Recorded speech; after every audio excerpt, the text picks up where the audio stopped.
Assalamualaikum warahmatullahi wabarakatuh. Waalaikumsalam warahmatullahi wabarakatuh. Nah, begitu tertidurnya tadi berarti Allah ada isyarat darinya kita ini biar dalam tidur itu mampu mengosongkan gelas kita, mau meresap pikiran kita sehingga pagi ini kita install ulang. Alhamdulillahirabbil alamin, kita panjatkan puji syukur kehadirat Allah Subhanahu wa taala di mana kesempatan pagi ini Allah memperkenankan kita untuk silaturahmi bersama. Harapannya nanti dari silaturahmi ini membawa keberkahan dan kemanfaatan. Karena nanti kali Pak Andi bahwa belajar adalah adanya perubahan dari belum tahu menjadi tahu, dari sesat pikir kata Pak Kepala Sekolah tadi menjadi benar pikir, dan terpikirnya kemudian bagaimana nanti akan membawa perubahan dalam kehidupan kita sehari-hari. Setidaknya pagi ini yuk kita samakan misi kita. Misi dalam kita bicara tentang ayat-ayat kauniyah sebagai penyelesaian permasalahan kita saat ini. Cuma biologi. Oke, H2O dipecah jadi apa Pak Uski? Oke. Nah, yang kandungan hidrogennya tinggi ini kita kenal dengan air basah. Di mana di air basah ini pas air hujan yang tadi hanya berapa ppm-nya? 15 ya. Artinya dia kelompoknya sudah kecil dibanding tadi kemasan-kemasan yang lain, air-air yang lain. Jadi komparasi pembanding tadi, rata-rata klaster molekulnya gede. Ya. Nah, air hujan yang klaster molekulnya kecil ini dipecah lagi. Yang satu mempunyai kandungan hidrogen yang sifatnya antioksidan, di mana fungsi air ini dia akan lebih optimal masuk ke dalam aquaporisel kita karena dia klasternya menjadi lebih kecil. Nah, dia akan sanggup membersihkan polutan-polutan dalam sel ini sangat optimal. Baik itu toksin maupun endapan-endapan. Kenapa di dalam sel kita banyak endapan? Karena mungkin selama ini kita nggak tahu nih kualitas air minum kita. Sehingga ketika terurai kembali itu memicu endapan-endapan di berbagai tempat yang dalam akumulasi panjang tentu akan membuat satu masalah. Karena nanti endapan-endapan ini tentu akan mengurangi porsi di dalam proses regenerasi sel. Oke, nah kemudian air yang satu yang kandungan oksigennya tinggi ini sifatnya oksidan. Kalau tadi di air basah sifatnya antioksidan, di air asam ini sifatnya oksidan, di mana fungsinya sebagai antiseptik. Jadi kalau di sini prakteknya orang sakit gigi sariawan itu Pak, hanya kumur-kumur air asam ini. Boleh Bu, saya lagi sariawan. Sariawan, sampai mau pikiran kenceng. Oke, boleh. Nah, juga untuk perawatan kulit, jadi Bu Habibah biar glowing, minum itu disemprot pakai air asam ini. Jadi untuk perawatan kulit sangat bagus. pH air asam ini di bawah pH 5. Jadi kulit kita ini pH 5. Jadi yang di kulit ini akan optimal ketika di bawah pH 5. Nah, ini untuk perawatan kulit dari jerawat, gatal. Kalau di sini kan benjolan, luka lama, luka baru. Ada yang mau praktek? Di belakang ada peso. Ada luka Ibu Riza. Oh, bisa, aman. Nah, oke. Nah, apakah bisa air yang sifatnya oksidan ini diminum? Bisa, tapi dalam takaran tertentu, kondisi tertentu, dan dalam cara-cara tertentu, tidak sembarangan. Karena apa? Karena sifatnya oksidan ini jangan sampai mengganggu keseimbangan mikroba di dalam tubuh kita. Tapi boleh diminum. Oke. Dosisnya berapa ada? Dibatasi. Oh, diaturi tadi dosis tertentu. Peruntukannya tertentu, tidak sembarangan. Yang diminum terus-menerus adalah yang air basah tadi. Jadi proses ini adalah sekali lagi memecah partikel air. Jadi untuk hand sanitizer di sekolah bisa disediakan dari air asam ini. Anak-anak kemudian kita nggak tahu kadang-kadang jatuh terluka disemprot pakai ini. Ini sangat aman. Dan bahkan untuk apa sih bahasa Indonesia ini kalau merambang mata itu? Dia tahu merambang mata itu juga sangat bagus. Oke.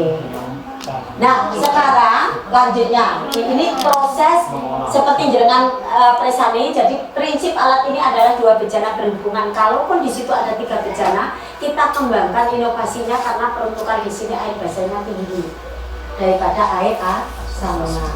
Peruntukan air yang asam ini banyak lagi, tidak hanya itu, membersihkan kaca, porselen dan sebagainya. Makanya untuk membersihkan Pak Ibu juga bisa krim ini. Mata tadi pun asam. Oh bukan, itu keasamnya karena apa, madu kenceng ya. Nah ternyata alat ini juga sangat optimal untuk membuat E. coli itu nol. Sekarang di konsep minum. Tadi saya sampaikan kenapa kita harus bijak pada diri kita. Air apa sih yang kita masukkan ke dalam tubuh kita sehingga nanti ini akan sangat menunjang tidak hanya cara berpikir kita, tapi menunjang kesehatan kita, ben istiqomah, ben konsisten. Tidak cukup komitmen tapi bisa konsisten. Karena Anda pendidik, bagaimana mendidik putra-putra penjenengan di sekolah ini maupun di rumah ini menjadi generasi yang cerdas, karena 80% dari tubuh kita ini terdiri dari air. Jadi Pak Andi itu diilmune kaya ngono, diperesi dadi sak mangkok. Ya Allah. Karena 70% 80% itu air. Bahkan kenapa kita harus mencukupi per hari 70-80% ini? Kalau tidak tercukupi, maka nanti yang bermasalah pertama kali di peredaran darah, karena darah kita 95% itu air. Ini yang nggak banyak dipahami, sehingga nanti ketika darah ini tidak terpenuhi 95%, maka memicu pengentalan, memicu, belum lagi kalau air jenengan itu air comberan yang diberingkan, diminum ketika di dalam tubuh terurai melayu nenek itu. Masya Allah. Nah, tadi kan disampaikan di konsep ini, nanti di konsep menabung Pak, yang jenengan kalau ditambah ini bagaimana, air ini bagaimana. Oke ya. Kemudian di konsep minum ini kenapa kita harus, karena kita bicaranya tadi cerdas Pak. Ketika nanti di dalam tubuh kita, fungsi air dalam tubuh ini tidak hanya menghilangkan rasa haus. Satu, dia membersihkan polutan di dalam seluruh jaringan sel kita. Jadi endapan-endapan, toksin-toksin itu dibersihkan. Kenapa harus air yang master molekulnya kecil? Kenapa harus air yang murni? Karena yang bisa masuk optimal ke dalam sel itu air yang kecil-kecil. Pak Usdi, saya kecil nggak lihat dengan loh, saya lihat sana. Tuh. Jadi kenapa? Biar dia optimal bersih endapan ini. Setelah itu apa? Air ini berfungsi juga membawa nutrisi dan oksigen kita ke seluruh jaringan sel. Kita gizinya bagus. Tapi kalau kita salah ngambil alat transportasi, air kita cluster molekulnya gede, maka nanti nutrisi nggak akan optimal masuk ke dalam sel, tidak terjadi regenerasi sel di dalam darah menambah kok. Oke. Konsep ketiga, air ini fungsinya apa? Menghidrasi seluruh jaringan sel tubuh kita. Kalau kita nanti seluruh jaringan tidak terhidrasi dengan baik, terjadi dehidrasi sel, maka kita akan ada rasa tidak nyaman. Istirahat juga tidak seret karena dehidrasi. Ada yang merasakan bangun tidur seperti tidak bangun tidur? Bingung. Karena terjadi dehidrasi, Bu. Karena nutrisi Anda tidak mampu optimal masuk ke dalam sel untuk terjadi proses regenerasi sel. Tidak bisa menggantikan sel-sel yang mati. Luar biasa ya air ya? Masya Allah, maka jangan sia-siakan. Hanya lewat dan ditonton saja ketika di suatu tempat terjadi banjir, hanya bisa bilang, oh banjir toh. Ini model Pak I.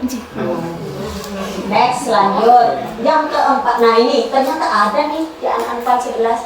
Nanti tugasnya Pak Ibnu menulis 2 ayat Al-Furqan sama An-Anfal 11, 40 kali masing-masing.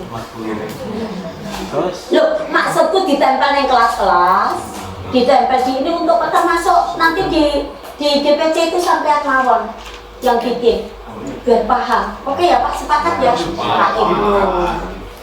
Iki terus sambang lalu langsung ini. Oke, yang selanjutnya. Nah, di konsep menabung ini yang saya penting, kenapa tadi dijelaskan bahwa air hujan ini terutama di daerah-daerah yang bukan rawa ya, itu nanti kalau dimasukkan kembali ke dalam tanah, inilah tugas kita, kalau kita ngambil harus dikembalikan. Oh oke. Menutupi ya. Nah, oke. Nah, di konsep menabung ini banyak macam caranya. Tadi melalui grountain bisa. Kalau saya masukkan di dalam tampungan bawah tanah, boleh, ini bagian dari menabung. Bisa kita melalui sumur-sumur yang ada. Kalau di rumah saya itu langsung saya masukkan sumur dari talang ada. Apakah nanti memperbaiki air tanah kita? Kita nanti bisa cek dengan data ini. Terus komplit toh?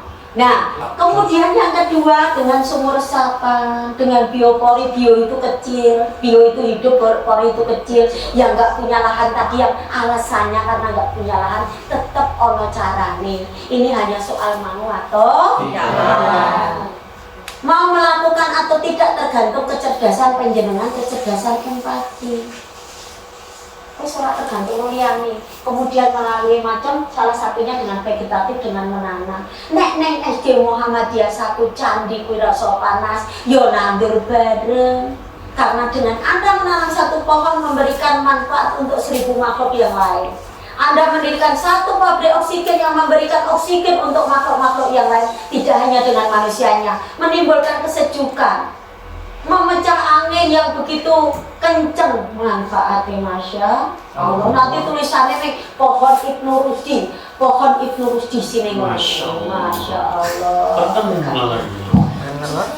Iya toh. Jadi ini sebetulnya apa yang kita sampaikan tadi itu murah apa enggak? Gampang apa enggak? Gampang lek ngomong lek lakoni. Model Pak Rusdi kuwi kudu butuh komitmen yang sangat kuat baru dia bisa istiqomah. Kudu dieling terus ya. Lah iya, kudu dieling terus. Nah, ini penting ya. Jadi konsep ini adalah konsep yang nenek moyang kita sampaikan bagaimana air hujan yang jatuh di SD Muhammadiyah untuk tidak keluar kemana-mana.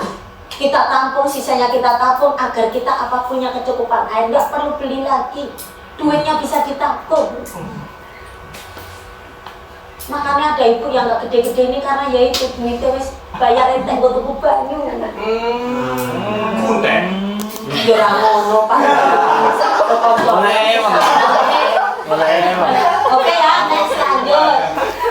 Nah harapannya apa? Kita bisa mandiri air, mandiri ekonomi, mandiri kesehatan, mandiri sosial, mandiri kita bisa berbudaya. Kami inginnya sederhana. Bagaimana kebiasaan nenek moyang kita mengelola air hujan ini kita bangun kembali, kita buka kembali di dalam bahasa sekarang ini untuk menyelesaikan permasalahan kita ini.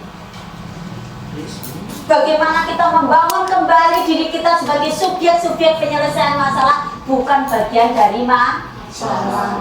Ojo ditiru Pak Rusdi, bagian dari masalah tadi. Oke, kita cek benarkah air tadi yang kita masukkan kembali ke dalam tanah itu memperbaiki kualitas air kita. Juga yang paling penting juga menjaga kondisi air kita, menjaga kuantitas juga air kita, jumlah kita. Anomali permukaan air itu akan terjaga dengan baik.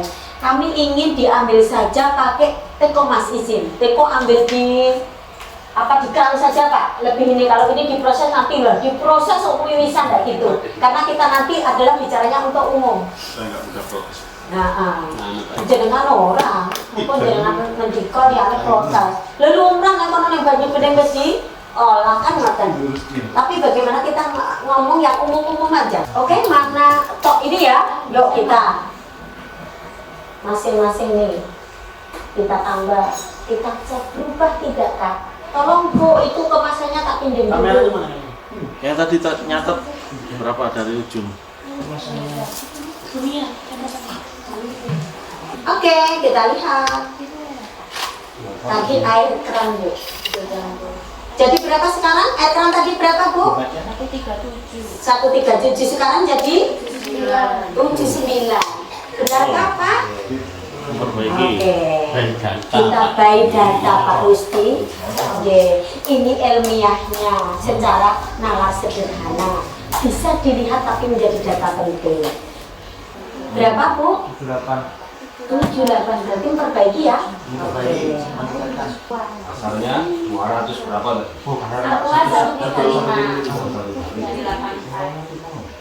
Karena komposisi tambahnya beda-beda. Ada yang separuh, ada yang sepertiga. Ini sedangkan Pak Fajar ini. Komposisi tambahannya. Sedangkan Pak Fajar. Oke. Berapa?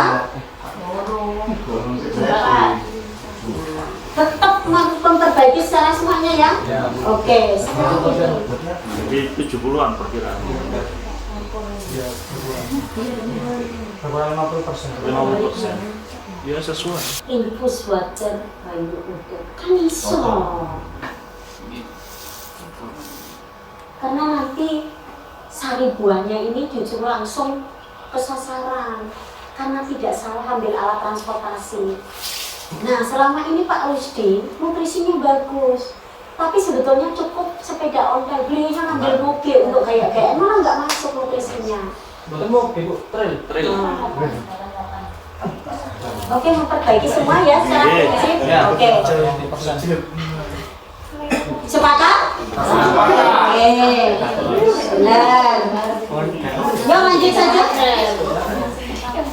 Itu nanti semoga ini sedikit ilmu ini bisa memberikan wawasan, membuka wawasan kita bersama bahwa sebetulnya sekitar kita ini sudah luar biasa semua. Termasuk tadi yang penjenengan gunakan itu bahan bakunya air hujan dan itu isinya rempah semua. Itu yang ada di sekitar kita. Maka kita diminta untuk bagaimana mempelajari apa-apa ciptaan Allah dan tidak perlu berpikir zat penciptanya karena nggak akan pernah sampai. Artinya nalar kita sangat terbatas. Tapi bagaimana kita tetap belajar dan belajar untuk selalu menjadi orang-orang yang selalu mau berpikir. Mohon maaf atas segala kesalahan. Assalamualaikum warahmatullahi wabarakatuh.